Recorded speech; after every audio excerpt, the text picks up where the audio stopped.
జర్నలిస్టులకు కేటాయించిన భూమి కబ్జాకు గురైందని ఆ భూమిని రక్షించాలని కోరుతూ చెన్నూరు తహసీల్దార్ సిఐ మున్సిపల్ కమిషనర్లకు జర్నలిస్టులు సోమవారం వినతి పత్రం అందజేశారు. జర్నలిస్టులకు కేటాయించిన భూమి కబ్జాకి గురైందని ఆ భూమిని రక్షించాలని కోరుతూ చెన్నూరు జర్నలిస్టులు చెన్నూరు తహసీల్దార్ సిఐ మున్సిపల్ కమిషనర్లకి జర్నలిస్టులు సోమవారం వినతి పత్రం అందజేశారు. ఈ సందర్భంగా పలువురు జర్నలిస్టులు మాట్లాడుతూ మంచిర్యాల జిల్లా చెన్నూరు నియోజకవర్గ కేంద్రంలో ప్రభుత్వం తమకు ఇండ్ల నిర్మాణానికి కేటాయించిన సర్వే నెంబర్ 863 భూమిలో కొంతమంది రియల్ వ్యాపారం చేసేందుకు వ్యూహం రచించారని తమ భూమిని కబ్జా చేస్తున్నారన్నారు. గత 10 సంవత్సరాల క్రితం 2014 గ్రీవెన్స్ లో చెన్నూరు నియోజకవర్గ కేంద్రంలోని కొత్తరాశాల రోడ్డులో గల సర్వే నెంబర్ 863లో గల 8 ఎకరాల 5 గుంటల భూమిని చెన్నూరు మండల ప్రింట్ ఎలక్ట్రానిక్ మీడియాలో విధులు నిర్వర్తించే రిపోర్టర్లకి ఇండ్ల నిర్మాణానికి అప్పటి రెవెన్యూ అధికారులు ప్రొసీడింగ్ అందజేశారని తెలిపారు. కొన్ని కారణాల వల్ల జర్నలిస్టుల ఇండ్ల నిర్మాణంలో జాప్యం జరగడంతో కొంతమంది బడాబాబులు రియల్ వ్యాపారులు ప్రోత్సహిస్తూ భూదందాకి తెరలేపారని వెంటనే తమ అక్రమ భూ కబ్జా కార్యకలాపాలను నిలిపివేయాలని డిమాండ్ చేశారు. సుమారు 46 మంది జర్నలిస్టులకి కేటాయించిన ప్రభుత్వ భూమిని ఆక్రమించి వ్యాపారులు చేసే లావాదేవీలలో అమాయకులను బలి చేసే ప్రయత్నాలు చేస్తున్నారని జర్నలిస్టులు ఆరోపించారు. తమకు ప్రభుత్వం కేటాయించిన భూమిని పరిరక్షించి తమకు న్యాయం చేసేలా కృషి చేయాలని అధికారులని కోరారు. ఈ కార్యక్రమంలో స్థానిక ప్రెస్ క్లబ్ సభ్యులు పాల్గొన్నారు.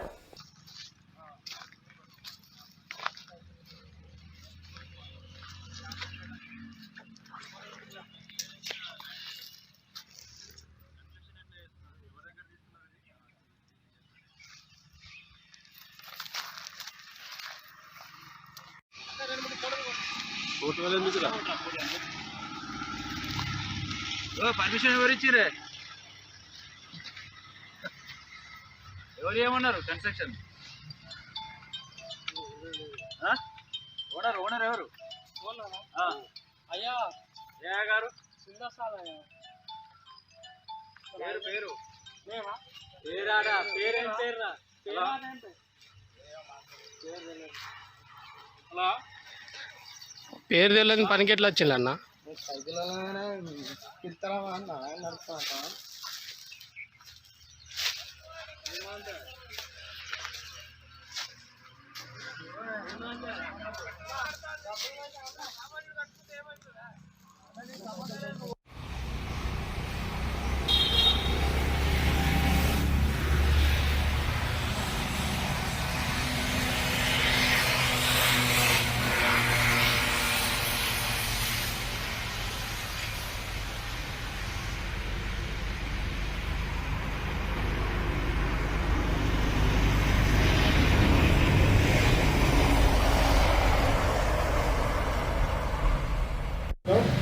ప్రభుత్వ భూముల కబ్జాల పనులు రోజు రోజుకు పెట్టేగిపోతాం. నిన్న మొన్నటి వరకు ప్రభుత్వ భూములను కబ్జా చేసిన అక్రమార్కులు నేడు ఏకంగా జర్నలిస్టులకు కేటాయించిన భూమిని కబ్జా చేసేందుకు సన్నాహాలు చేసింది. 2014 నుంచి 2014 జర్నలిస్టులకు ప్రభుత్వం కేటాయిస్తామని చెప్పి చెన్నూరు పట్టణ శివారులోని 863 సర్వే నెంబర్లో 2 ఎకరాల 20 గుంటల భూమిని గుర్తించి అట్టి భూమిని జర్నలిస్టులకు ఇవ్వవచ్చు అని జిల్లా కలెక్టర్ లో లేఖను జర్నలిస్టులకు అందజేయడం జరిగింది. ఆ భూమికి మాకు ప్రొసీడింగ్ ఇస్తారని చెప్పి ఇన్ని నాళ్ళు అధికారుల అంటే రెవెన్యూ అధికారుల అనుమతి కోసం మేము వేచి చూడడం జరిగింది. అట్టి భూమిని కొందరు అక్రమార్కులు, కొందరు బడా నాయకులు అక్రమంగా కొనుగోలు చేసి దాన్ని కబ్జా చేసేందుకు ప్రయత్నాలు చేస్తారు. అధికారులు, స్థానిక అధికారులు ఈ 863లో ఉన్న గల 2 ఎకరాల 20 గుంటల భూమిని ఆ భూమిపై సమగ్ర సర్వే నిర్వహించి సాంకేతిక పరిజ్ఞానంతో అవసరమైతే టిఫిన్తో సర్వే చేయించి మా గతంలో ఇచ్చిన ఆ భూమి ప్రభుత్వ భూమి అని చెప్పి వాళ్ళు ఇచ్చిన హామీలో ఉన్న ప్రకారం దాన్ని సర్వే చేసి అది ప్రభుత్వ భూమిని అన్యాక్రాంతం కాకుండా కాపాడమే కాకుండా మాకు ఆ జర్నలిస్టులకు ఆ భూమిని ఇంటి స్థలాల కింద ఇవ్వాలని మేము కోరుతున్నాం. ఒకవేళ దీన్ని ఆ భూమి సర్వే చేసి ఇవ్వనట్లయితే దాన్ని కబ్జాకోరులు ఆక్రమించుకున్నట్లయితే దానిలో ఎలాంటి కట్టడాల నిర్మాణాలు జరిగినా దాన్ని మేము సహించేది లేదు. అవసరమైతే దాని మీద ఏది చట్టపరమైన చర్యలు తీసుకుంటాం. అధికారులు మాకు సహకరించాలని కోరుకుంటున్నాం. ఈ 863 సర్వే నెంబర్లో భూములు అనేకాంతమవుతున్న విషయాన్ని గుర్తించిన జర్నలిస్టుల సంఘం ఆధ్వర్యంలో తహసీల్దార్ మల్లికార్జున్, కమిషనర్ గంగాధర్, సిఐ వాసుదేవరావుకు ఫిర్యాదు చేయడం జరిగింది. ఒకవేళ అధికారులు దీంట్లో నిర్లక్ష్యంగా వివరించి అక్రమాలకు సహకరించడం మాత్రం మేము జిల్లా కలెక్టర్కు, సిసిఎల్ కమిషన్, రెవెన్యూ కమిషనర్ కూడా ఫిర్యాదు చేస్తామని హెచ్చరిస్తాం.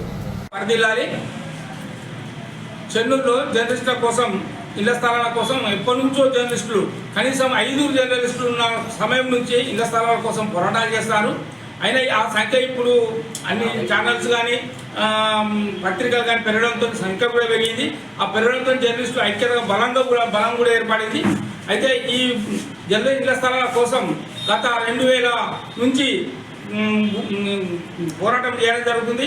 అందులో భాగంగా ఇటీవల 15 సంవత్సరాల క్రితమే భూమిని చూడడం జరిగింది. ఆ చూసి దానికి సంబంధించిన అఫీషియల్ రికార్డ్స్ కూడా అప్పుడు చేసిరు. కాకపోతే కొన్ని అనివార్య కారణాల వల్ల పంపిణీ జరగలేదు. అయితే ఇక పంపిణీలో కాలయాపన జరుగుతూ ఉన్న క్రమంలో కొంతమంది భూ అక్రమదారులు దాని మీద ఖండేసి అక్రమ నిర్మాణాలు కూడా చేపడుతున్నారు. ఆ విషయం జర్నలిస్ట్ అందరూ దృష్టికి రావడంతో ఈరోజు ఐక్యతగా వెళ్ళి ఆ అక్రమ నిర్మాణాలు కానీ అటువంటి భూమిని కబ్జా కాకుండా చూడాలని సంబంధిత అధికారులందరికీ వినతిపత్రం కూడా ఇవ్వడం జరిగింది. అయితే అధికారులు ఇక్కడ గమనించాల్సింది ఏంటంటే, ఒక ఇల్లు కట్టుకోవాలంటే వానికి అన్నిటిలో అనుమతులు ఉన్న వారికే ఇల్లును కట్టుకొని ఇస్తలేదు. కానీ అక్కడ రాత్రి వెతుకుతాడో చూస్తున్నారు అంటే వాళ్ళు ఏ విధంగా కొమ్ము కాస్తున్నారో అర్థమవుతుంది. ఒక జర్నలిస్టులకు అంటే పోరాటం చేసే జర్నలిస్టులైతే, సమాజం కోసం పోరాటం చేసే జర్నలిస్టుల స్థలాన్ని ఇట్లా అక్రమాలకు గురవుతున్నదంటే అధికారులు ఏ విధంగా నిర్లక్ష్యంగా వ్యవహరిస్తున్నారో అర్థమవుతున్నది. ఇప్పుడు అదే సరే, ఆ భూమిని వేరే వాళ్ళు కట్టుకుంటున్నారని తెలిసినా కానీ దానికి యాజ్ పర్ గైడ్లైన్స్, ఒక ప్రభుత్వ నిబంధనల ప్రకారం దాన్ని లేఅవుట్ చేయాలి, అనుమతులు కావాలి, రిజిస్ట్రేషన్స్ కావాలి. అయిన తర్వాత ఆన్లైన్లో దరఖాస్తు పెట్టుకోవాలి అనుమతి కోసం, నిర్మాణాల కోసం. అప్పుడు వీళ్ళు నిర్మాణాల కోసం అనుమతి ఇచ్చిన తర్వాత వాళ్ళు కట్టుకోవాలి. ఇంత ప్రాసెస్ ఉండగా కూడా రాత్రి నిర్మాణాలు జరుగుతున్నాయంటే మున్సిపాలిటీ వాళ్ళు ఏం చేస్తున్నారు? వీళ్ళు అక్రమార్కులకు కొమ్ము కాస్తున్నట్టు అనేది స్పష్టమవుతున్నది. ఇప్పటికైనా అధికారులు ఇప్పటికి స్పందించి జర్నలిస్టులకు కేటాయించబడ్డ స్థలం అనే విషయం ప్రతి ఒక్కరికి తెలుసు. అట్టి స్థలాన్ని అన్యక్రాంతం కాకుండా చూడాలని జర్నలిస్టుల తరఫున డిమాండ్. ఈరోజు విలేకరులు వచ్చి ఇవ్వడం జరిగింది. దానికి అనుగుణంగా 863 సర్వే నెంబర్లో దాన్ని ఎంక్వైరీ చేసేసి ఏమైనా ఇల్లీగల్ కన్స్ట్రక్షన్స్ ఉంటే దాని మీద యాక్షన్ తీసుకుంటాం. ఈ రోజు నుంచి కూడా ఇలాంటివి జరగకుండా చూసుకుంటాం.